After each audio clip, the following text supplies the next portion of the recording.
بسم اللہ الرحمن الرحیم۔ یہ اطمینان کرنے کے بعد کہ وہاں دور دور دشمن کا نام و نشان بھی نہیں ہے، شرافت علی بولا کوٹھی کے اندر پڑی ہوئی تمام لاشیں پولیس کے آنے سے پہلے ہی باہر پھینکوا دینا چاہیے تاکہ کسی کو یہ شبہ نہ ہو سکے کہ اس سارے ہنگامے کا مرکز ہمارا گھر تھا۔ ہم نے اندر واپس جا کر فیروز خان اور گلزمان کو بلا کر جلدی جلدی کوٹھی کے احاطے میں پڑی ہوئی تمام لاشیں باہر گلی میں ڈال دیں۔ وہاں اتنی زبردست فائرنگ ہوئی تھی کہ آس پاس کے مکانوں کے سارے مکین اپنے اپنے مکان کے کسی محفوظ ترین حصے میں جا چھپے تھے۔ تمام مکانوں کی کھڑکیاں اور دروازے بند تھے اور کسی کھڑکی کے پیچھے کوئی سایہ تک حرکت کرتا دکھائی نہیں دیتا تھا۔ البتہ یہ یقین تھا کہ مجھے ہر گھر سے علاقے کے تھانے میں اس صورتحال کے بارے میں فون ضرور پہنچ چکا ہوگا، لیکن انگریز نے اپنے دور حکومت میں غلام ہندوستان کی پولیس کے لیے جو اصول اور ضابطے بنائے تھے گو وہ اس کے اپنے اقتدار کی عمر بڑھانے کے لیے تھے، لیکن یہ اصول اور قواعد و ضوابط ہمارے سیاستدانوں کو بے حد پسند ہیں، کیونکہ کرسی اقتدار پر بیٹھنے والے ہر شخص کو ان کی ضرورت محسوس ہوتی ہے۔ وہ جو رات اور دن گلی کوچوں میں جمہوریت کا راگ الاپتے پھرتے ہیں، وہ بھی جمہوری طریقوں سے اقتدار حاصل کرنے یا چھوڑنے پر آمادہ نہیں ہوتے، اور اپنے اقتدار کو طول دینے کے لیے ایسی پولیس اور انتظامیہ درکار ہے جو ان کے مفاد میں جمہوریت کو دبانے اور کچلنے کے کام آ سکے۔ آزادی حاصل کرنے کے اتنے عرصے بعد بھی ہماری پولیس غریب یہ نہیں جانتی تھی کہ اس کا فرض کیا ہے، اسے کسی مقام پر کب پہنچنا چاہیے، کسی زخمی کو طبی امداد دینا زیادہ ضروری ہوتا ہے یا قانونی خانہ پوری زیادہ اہم ہوتی ہے۔ وہ آج بھی انگریز آقاؤں کے اسی اصول پر سختی سے کاربند ہے کہ زخمی کو طبی امداد دینے سے پہلے قانون کے تمام تقاضے پورے کرو۔ اس تمام کارروائی کے بعد بھی اگر کوئی سخت جان زندہ رہ جائے تو اسے ڈاکٹروں کے حوالے کر دو۔ ان کے نزدیک آج بھی آدمی سے زیادہ اہم قانون ہی ہے۔ کہنے والے کہتے ہیں کہ قانون انسان کی فلاح و بہبود کے لیے بنایا جاتا ہے، انسان قانون کے لیے نہیں پیدا ہوتا، لیکن ہماری انتظامیہ اور پولیس جس قانون کی محافظ ہے وہ انسانوں کے لیے بنایا جانے والا تو قانون نہیں ہے۔ چنانچہ اس سارے ہنگامے میں پولیس کا کردار بس اتنا ہی تھا کہ جب اسے یہ اطمینان ہو جاتا کہ سارا ہنگامہ فروغ ہونے کے بعد اب قانونی کارروائی کے لیے حالات پرسکون ہو گئے ہیں تو وہ آ کر اپنا کام شروع کر دیتی۔ چنانچہ ہم نے پولیس کی بھاگ دوڑ اور پریشانی سے بچانے کے لیے وہاں دربان اور اس شخص کی لاش کے سوا جس نے دربان کو گولی ماری تھی باقی تمام لاشیں باہر گلی میں ادھر ادھر اس طرح ڈال دیں کہ پولیس بآسانی یہ جان لے کہ یہ ہنگامہ ڈاکوؤں کے دو گروہوں میں تصادم کا نتیجہ تھا۔ اس کام سے فارغ ہونے کے بعد فیروز خان اور گلزمان شرافت علی کو خدا حافظ کہہ کر اپنے ٹھکانوں کی طرف واپس چل پڑے۔ گلی سے نکل کر جب ہماری کار مین روڈ پر بڑھ رہی تھی، اس وقت میں نے پولیس کی دو گاڑیوں کو اس طرف جاتے دیکھا تو پولیس کی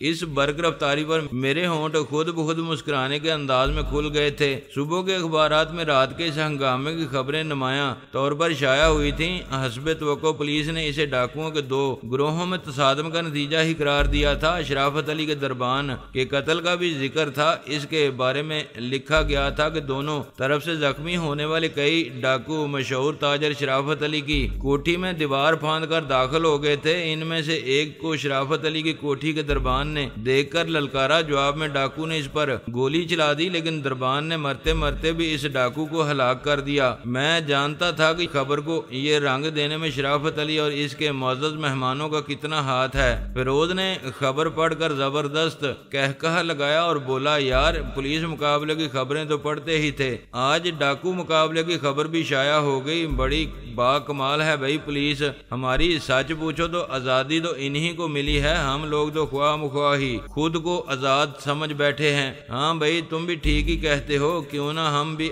آج ایک ایسا ہی ڈاکو مقابلہ ترتیب دے ڈالیں۔ میں نے مسکراتے ہوئے کہا، کیا مطلب ہے تمہارا؟ میں سمجھا نہیں، کیا کہنا چاہ رہے ہو تم؟ فیروز نے مجھے دیکھتے ہوئے سوال کیا۔ تم کہہ رہے تھے کہ تم آئزک کے گرگوں کے کئی ٹھکانوں سے واقف ہو۔ میں نے ہنوز مسکراتے ہوئے کہا، ہاں وہ میں نے غلط تو نہیں کہا تھا، وہ بولا لیکن اس سے اس کا کیا تعلق؟ پھر وہ میری بات کا مطلب سمجھ کر بولا اوہ ٹھیک کہہ رہے ہو تم، یہ پروگرام تو ہمارے تھا ہی، اگر رات کو لیزی نے شرافت علی کے گھر پر حملے کی اطلاع نہ دی ہوتی تو ہم رات ہی ان کے کسی ٹھکانے پر جا چڑھتے، تم شرافت علی کو فون کر کے بلا لو، پھر پروگرام بناتے ہیں ہم سب مل کر۔ میں نے کہا لیکن ایک اور بہت ضروری بات تو بھولے ہی بیٹھے ہیں ہم، رات میں نے تمہارے ہی گھر پر گزاری ہے، میرا خیال ہے صبح سے لیزی کئی بار بنگلے پر فون کر چکی ہوگی، ہو سکتا ہے کوئی نئی خبر ہو اس کے پاس ہمارے لیے۔ ہاں بھائی یہ شرافت علی والی خبر تو اس کی بالکل درست ہی ثابت ہوئی ہے، اس لڑکی نے عجیب مخمسے میں ڈال دیا ہے یار۔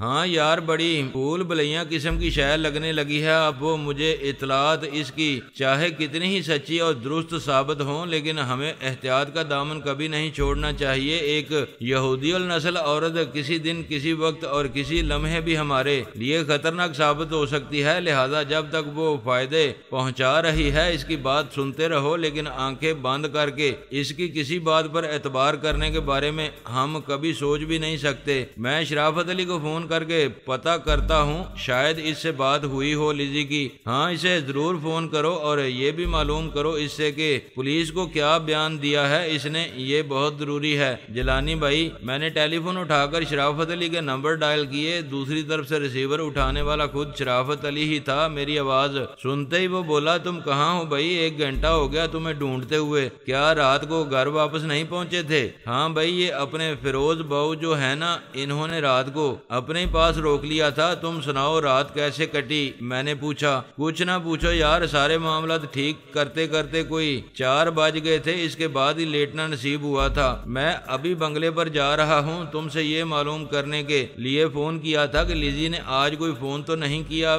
میں نے دریافت کیا۔ نہیں میری طرف اس نے کوئی فون نہیں کیا، بنگلے پر کیا ہو تو میں کچھ کہہ نہیں سکتا، شرافت علی نے جواب دیا۔ ٹھیک ہے میں ذرا آبی کی مزاج پرسی کر کے آدھے گھنٹے کے بعد بنگلے پر پہنچوں گا، تم بھی ادھر ہی آ جاؤ، میں نے یہ کہہ کر رابطہ منقطع کر دیا۔ دن کے 2 بجنے والے تھے، فیروز بولا دوپہر کا کھانا ہم ادھر آبی کے ساتھ ہی کھائیں گے، تمہاری فردوسی بیگم نے کھانا خود تیار کیا ہے، یوں سمجھ لو انہوں نے ہماری دعوت کی ہے اپنے گھر میں، شاید کھانے پکانے کا بہت شوق ہے انہیں۔ ہاں یار وہ بہت اچھی عورت ہے، کھانے تو وہ ایسے اچھے پکاتی ہے کہ کھانے والا انگلیاں چاٹنے پر مجبور ہو جائے، مگر پتہ نہیں اتنی پرخلوص اور محبت کرنے والی تمام ظاہری اور باطنی خوبیوں کی مالک عورت کو اب تک کوئی قدردان کیوں نہیں مل سکا، اس معاملے میں بڑی بدقسمت ہے یار وہ بیچاری، اس کی تنہا اور اداس زندگی پر میرا دل اکثر کڑتا رہتا ہے۔ میں نے کہا اچھا تو وہ اب تک غیر شادی شدہ ہے اور اس اتنی بڑی دنیا میں تنہا زندگی گزار رہی ہے؟ وہ فیروز نے حیرانی سے پوچھا۔ اگر ایسا نہیں ہوتا تو وہ ہمارے ساتھ کیوں چلی آتی؟ یہی تو ایک المیہ ہے اس غریب کے ساتھ، میں نے جواب دیا۔ پھر تو وہ بڑی ہی قابل رحم اور ہمدردی کی مستحق عورت ہے، فیروز نے ہمدردانہ لہجے میں کہا۔ ہاں ہے تو ایسا ہی، مگر اس کے سامنے کبھی ہمدردی کا اظہار کرنے نہ بیٹھ جانا، بے حد خوددار اور رکھ رکھاؤ والی عورت ہے، کسی پر اپنے دکھ درد کا اظہار نہیں ہونے دیتی وہ، اور نہ ہی یہ پسند کرتی ہے کہ لوگ اس پر ترس کھا کر اس کے ساتھ ہمدردی کریں۔ پڑھی لکھی عورت ہے، ایک دفتر میں ملازمت کرتی ہے، لوگوں کے ساتھ بہت سلوک کرنے کی عادی ہے اور احسان لینا کسی کا بھی ذرا پسند نہیں کرتی، ہماری خوش نصیبی ہے یار اتنی اچھی عورت ہماری دوست بن گئی ہے اس پردیس میں۔ ایسی بات نہیں کرو جیلانی، کراچی شہر پاکستان کا حصہ نہیں ہے، یا تم پاکستانی نہیں ہو جو اسے پردیس کہتے ہو؟ فیروز کہنے لگا میرا یہ مطلب تھا یار، یہ شہر تو میرے ملک کا ہے، دروازہ ہے، پاکستان کی رگوں میں دوڑنے والا لہو ہے، اس کا دماغ ہے، اس کے بغیر تو پاکستان کا تصور بھی نہیں کیا جا سکتا۔ میرے ملک کی ساری آن بان شان اسی شہر نگاراں کے دام سے ہے، میں نے جلدی سے کہا۔ اس میں شک نہیں ہے کہ لاہور اگر پاکستان کا دل ہے تو کراچی پاکستان کا دماغ ہے، پاکستان اگر جسم ہے تو یہ دونوں شہر اس جسم کے ایسے نازک حصے ہیں جن میں سے کسی ایک کا علیحدگی کا بھی تصور نہیں کیا جا سکتا۔ زندگی کے لیے دل جتنا اہم ہے، زندگی سے استفادہ کرنے کے لیے دماغ بھی اسی قدر اہم ہوتا ہے، یہ دونوں ہی لازم و ملزوم ہیں۔ فیروز بولا۔ ہم دونوں باتیں کرتے ہوئے آبی کے پاس پہنچ گئے۔ وہ ہمیں دیکھتے ہی چلایا، لے بھائی جنتی بیگم، یہ تیرے مہمان آ پہنچے ہیں، اب تو لگا دے بھائی کھانا شانا، بھوکا ہی مار دیا ہے آج تو نے زبردستی کی میزبان بن کر۔ یہ کیا بکواس ہے بھائی، تجھ سے کس نے کہا تھا ہمارا انتظار کرنے کو؟ بھوک لگی تھی تو کھانا کھا لیا ہوتا۔ میں نے کہا، میں نے تو پہلے ہی کہا تھا اس سے کہ بھوکا مار کے تو مجھے ہی ہلکان کرے گی، وہ جس کی خاطر تو میرا خون کر رہی ہے، میری اس قربانی کی ذرا سی بھی قدر نہیں کرے گا۔ اب تو خود ہی دیکھ لے اپنی آنکھوں سے میری اس ناقدری کو۔ فیروز بولا، نہیں بھائی آبی ایسی بات تو نہیں کہو، یہ تو بالکل سگے بھائیوں کی طرح چاہتے ہیں تمہیں۔ بس کرو بھائی، جانتا ہوں میں اس کی زبان میں بڑی تاثیر ہے، اس کے اثر سے بچ ہی نہیں سکتا کوئی۔ ابھی تو تم اسی کے گن گاتے رہو گے اس وقت تک جب تک میری طرح تلخ تجربات سے نہیں گزرو گے، آبی زہریلے انداز میں بولا۔ فیروز پریشان سا ہو کر مجھے دیکھتے ہوئے بولا، کیا بات ہے بھائی جیلانی، یہ تو بہت ناراض معلوم ہوتے ہیں اس وقت۔ مجھے اس کی پریشانی دیکھ کر ہنسی آ گئی۔ میں نے کہا، اس کی بکواس پر کان نہیں دھرو بھائی، تم جانتے نہیں ہو اسے۔ یہاں خاموش پڑے پڑے اس کی زبان میں خارش ہونے لگی ہے۔ اب یہ کچھ دیر اسی طرح بکواس کرے گا، ہر آنے جانے والے سے اس کی تم پرواہ نہیں کرو بالکل بھی، ابھی ٹھیک ہو جائے گا اپنے آپ۔ یہ دیکھا تم نے خود تو ہے ہی بے وفا بے مروت، ہر جائی تمہیں بھی کہہ رہا ہے پرواہ نہ کرو۔ آبی جلدی سے بولا، کیا ہوا بھائی آبی، کس کی بے وفائی اور ہر جائی پان کا شکوہ کر رہے ہیں آپ؟ فردوسی بیگم کمرے میں داخل ہوتے ہوئے بولی۔ میں نے مسکراتے ہوئے کہا، میرے سوا اور کون ہے جسے یہ مشق ستم بنا سکے؟ میری ہی شان میں قصیدے پڑھ رہے ہیں یہ آپ کے یہ برادر عزیز، اس ذلیل کو کھانا کھلاؤ بھائی جلدی سے، نہیں تو یوں ہی گھاس چرتا رہے گا یہ۔ اچھا یہ بات ہے بھائی، آپ نے بھی حد ہی کر دی، 2 بجے تک بھوکا مار دیا انہیں، ذرا جلدی نہیں آ سکتے تھے؟ وہ بولی، یہ تو کہہ رہا تھا تم نے اسے کھانا نہیں دیا، اب تک تم الٹا مجھ کو قصوروار ٹھہرا رہی ہو۔ میں نے کہا، نہیں جی، میں نے 1 گھنٹے پہلے ہی کہا تھا ان سے کہ کھانا کھا لیں، یہ خود ہی کہہ رہے تھے کہ آپ کے ساتھ ہی کھائیں گے۔ وہ بولی، تجھے جنت کبھی نہیں مل سکتی جنتی بی بی، تو چاہے جتنا بھی فردوسی بیگم کہلاتی رہے اپنے آپ کو لوگوں سے۔ آبی بولا، کیوں بھائی یہ بات تم اتنے یقین سے کس بنا پر کہہ رہے ہو؟ فیروز نے آبی کی باتوں میں دلچسپی لیتے ہوئے کہا، یہ تو صاف ظاہر ہے جی، اللہ نے جنت نافرمانوں کے لیے تو بنائی نہیں ہے، پھر یہ کیسے گھس سکتی ہے وہاں؟ آبی بولا، لیکن انہوں نے ایسی کون سی نافرمانی کر دی ہے، ہمیں بھی تو پتا چلے۔ فیروز مسکراتے ہوئے بولا، دیکھو اللہ تعالیٰ کا فرمان ہے دوسروں کا پردہ رکھو، کسی کے سامنے ان کی باتیں بیان نہ کرو، لیکن اس نے میری بات ظاہر کر دی۔ باتیں بیان نہ کرو والی بات آج ہی سن رہا ہوں میں، ورنہ شاید کہا تو یہ گیا ہے کہ کسی کے عیب دوسروں پر ظاہر نہ کرو۔ فیروز بولا، ایک ہی بات ہے۔ آبی بولا، میں نے اس کی بات کاٹ کر کہا، ایک ہی بات ہے فیروز، سمجھنے کی کوشش کرو یار، جھوٹ بولنا بھی تو عیب ہی ہے نا، بلکہ یہ تو تمام عیبوں کا سردار ہے، اور فردوسی بیگم نے اس کے جھوٹ کا پردہ چاک کر کے اس کا یہ عیب ظاہر کر دیا ہم پر۔ انہوں نے یہ بتایا ہے ہمیں کہ کھانے کے لیے اس نے خود ہی منع کیا تھا، جبکہ اس کے بیان کے مطابق فردوسی بیگم نے اسے ہمارے ساتھ کھانا کھانے پر مجبور کیا تھا۔ اوہ فیروز ہنستے ہوئے بولا، یہ تو بڑے دور کی کوڑی لائے ہیں بھائی، آپ بھی یہاں تک تو میں کبھی بھی نہیں پہنچ سکتا تھا۔ ہاں جی، ان کے رمز کو آپ کہاں سمجھ سکتے ہیں، آخر تو پیر زادے ہیں، ہر آدمی ان کے دماغ تک کیسے پہنچ سکتا ہے؟ فردوسی بیگم شرارت سے بولی۔ آبی غصے سے بولا، اب جا کے کھانا لائے گی یا ابھی شام تک اپنی ظرافت کے جھنڈے ہی اٹھائے پھرے گی؟ جا بی بی، اپنی تو آنتیں کبڈی کھیلنے لگی ہیں، سب کو اپنے جیسا نہ سمجھا کر، میرا پیٹ نہیں بھر سکتا تیرے اس جلانی کے دیدار سے۔ فردوسی بیگم ایک دم مڑی اور تیزی سے کمرے کے باہر چلی گئی۔ میں نے آبی سے کہا تو اسے زیادہ تنگ نہ کیا کر، ابھی کچھ خیال کر لیا کر غریب کا۔ اوے تو کیسا پتھر دل ہو گیا ہے جیلانی، میرا ذرا بھی خیال نہیں ہے تجھے، ایک تو یہاں باندھ کے ڈال دیا ہے مجھے اور پھر کہتا ہے دل بہلانے کو ذرا ہنسنا بولا بھی نہ کر، اس کے سوا یہاں اور کون ہے جس سے بات بھی کر سکوں گا میں؟ دو گھڑی آبی جھنجھلا کر بولا، وہ تو ٹھیک ہے، میں نے تیرے ہنسنے بولنے پر پہرا تو نہیں بٹھایا ہے، میں تو صرف یہ کہہ رہا ہوں اس اپنی زبان کو کھولنے سے پہلے یہ سوچ لیا کر کہ اس کی دل آزاری نہ ہو، وہ ہماری کوئی لگتی تو نہیں ہے کہ خدمت بھی کرے اور باتیں بھی برداشت کرتی رہے۔ میں نے آبی کو سمجھایا، میری بات آبی کی سمجھ میں آ گئی، وہ کسی قدر سنجیدہ ہو کر بولا، ہاں یار یہ تو ٹھیک ہی کہتا ہے، اس بات کا مجھے خیال رکھنا چاہیے، مگر پتہ نہیں اس سے اتنی اپنائیت کیسے محسوس ہونے لگی، پتہ نہیں کیوں دل کو یہ اطمینان رہتا ہے کہ وہ میری کسی بات کا برا نہیں منائے گی۔ یہ اس کی بے لوثی اور بے پناہ خلوص ہے آبی، جس نے اسے اتنے قریب کر دیا ہے ہمارے، لیکن آخر تو وہ بھی انسان ہی ہے، اس کے بھی کچھ جذبات اور احساسات ہیں جن کا ہمیں اس طرح خیال رکھنا چاہیے جس طرح وہ ہمارا خیال رکھتی ہے۔ میں نے کہا ٹھیک ہے، میں کوشش کروں گا اس سالی زبان کو قابو میں رکھنے کی، ویسے تجھے اسے گلزار خانم کا بھی خیال رکھنا چاہیے۔ ابھی بولا، کیا مطلب ہے تیرا،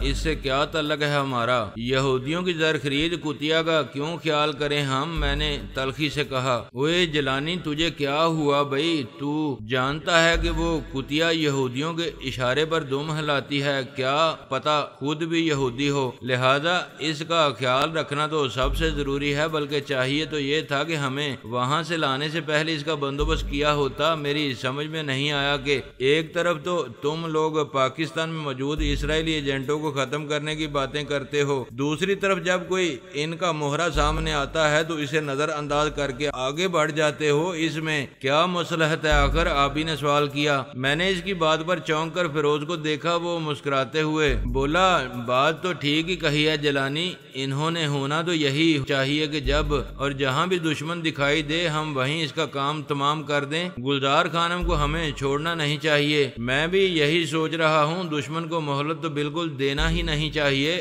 ہم آج ہی اس کا قصہ پاک کر دیں گے۔ میں نے جواب دیا، کس کا قصہ پاک کر رہے ہیں جناب؟ یہ آپ لوگ؟ فردوسی بیگم کھانے کی ٹرے اٹھائے اندر داخل ہوتے ہوئے بولی۔ آبی شوخی سے مسکراتے ہوئے بولا، فکر بالکل نہیں کرو جنت بی بی، تمہارا قصہ یہ میرے ہوتے ہوئے پاک نہیں کر سکے گا کبھی۔ وہ آبی کے بستر پر ٹرے رکھتے ہوئے بولی، آپ جیسے بھائی کی موجودگی میں مجھے فکر کرنے کی ضرورت بھی کیا ہے؟ لیں اٹھیں، اب سیدھے ہو کر بیٹھ جائیں آپ، میں ہاتھ دھونے کو پانی لا رہی ہوں آپ کے لیے، آپ دونوں بھی ہاتھ دھو لیں اور آبی بھائی کے بستر کو ہی کھانے کی میز سمجھ لیں۔ ہاں ہاں، اس ویز کے چکر میں نہ پڑو بی بی، ہر جگہ بیٹھ کر کھانا کھا لیں گے ہم، آبی کو تکلیف نہیں ہونا چاہیے بس۔ فیروز بولا۔ ہم دونوں اٹھ کر ہاتھ دھونے کے لیے چلے گئے، واپس آئے تو آبی کے بستر پر جا بجا پلیٹیں اور ٹرے سجی ہوئی تھی۔ فردوسی بیگم نے اچھا خاصا اہتمام کر رکھا تھا، چکن بریانی، چکن قورمہ، شامی کباب اور سلاد وغیرہ کے ساتھ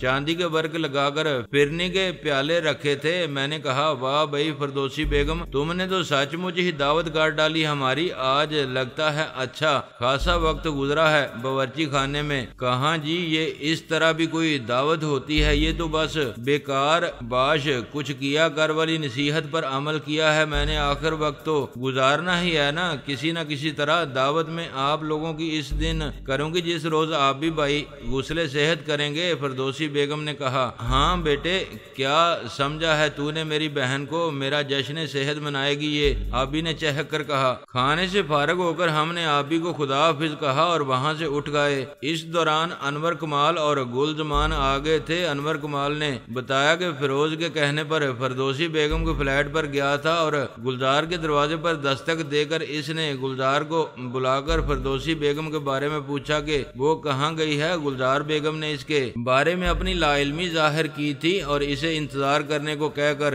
اپنے فلیٹ کے ڈرائنگ روم میں لے جا کر بٹھا دیا تھا۔ وہاں دو آدمی اور بھی بیٹھے تھے جو بظاہر اپنے چہرے مہروں اور لباس سے تو بھلے آدمی ہی لگتے تھے، لیکن ان کی گفتگو کا انداز بالکل بازاری قسم کا تھا۔ انہوں نے باتوں کے دوران انور کمال سے ایسے سوالات کیے جن سے ظاہر ہوتا تھا کہ وہ اس کے اور فردوسی بیگم کے تعلقات کی نوعیت جاننا چاہتے ہوں۔ اس نے انہیں بتایا کہ وہ خود تو فردوسی بیگم سے واقف بھی نہیں ہے، اسے ہاشم خان نام نامی ایک دوست نے ایک پیغام دے کر بھیجا ہے فردوسی بیگم کے پاس۔ ہاشم خان کا نام سن کر گلزار بیگم نے بتایا کہ اس نے کل شام کو فردوسی بیگم کو ہاشم خان اور اس کے ایک دوست کے ساتھ باہر جاتے دیکھا تھا۔ ان کے ساتھ ہاشم خان کا دوست پیرزادہ بھی تھا جس کی ایک ٹانگ زخمی ہے۔ وہ کہہ رہے تھے وہ لوگ پیرزادہ کو ڈاکٹر کے پاس لے جا رہے ہیں۔ اس کے بعد سے اس نے ان میں سے کسی کی بھی شکل نہیں دیکھی ہے۔ اب تک وہ دونوں آدمی گلزار بیگم کی بات سن کر چکنا ہو گئے تھے۔ وہ دونوں وہاں آپ ہی کے لیے بیٹھے تھے۔ جیلانی صاحب اور گلزار بیگم نے یہ ساری باتیں ان کے سامنے جان بوجھ کر ہی کی تھیں تاکہ وہ جان سکیں کہ ہاشم خان دراصل وہی شخص ہے جس کی انہیں تلاش ہے۔ انور کمال بولا۔ گلزار بیگم کی بات ختم ہوتے ہی ان میں سے ایک نے کہا تو تم ہاشم خان کے دوست ہو اور اس کا پیغام لے کر آئے ہو فردوسی بیگم کے پاس؟ میں نے جواب دیا نہیں جی، دوست تو نہیں ہوں، بس واقفیت ہے ذرا سی دیر کی۔ صبح میں کراچی کینٹ ریلوے اسٹیشن جا رہا تھا اپنے ایک عزیز کو لینے۔ وہ خیبر میل سے آنے والے تھے۔ راستے میں ایک شخص نے مجھے روک کر لفٹ مانگی۔ اسے بھی ریلوے اسٹیشن ہی جانا تھا۔ میں نے اسے اپنے ساتھ بٹھا لیا۔ ریلوے اسٹیشن پہنچ کر اس نے مجھ سے درخواست کی کہ اس کی ایک عزیزہ فردوسی بیگم کو جا کر صرف اتنا بتا دو کہ ہاشم خان کو بہت جلدی میں لاہور جانا پڑ گیا ہے، وہ اس کا انتظار نہ کرے۔ بس جی اتنی سی بات تھی۔ میں نے ان سے یہاں کا پتہ لیا اور اپنے عزیز کو گھر پہنچانے کے بعد یہاں چلا آیا۔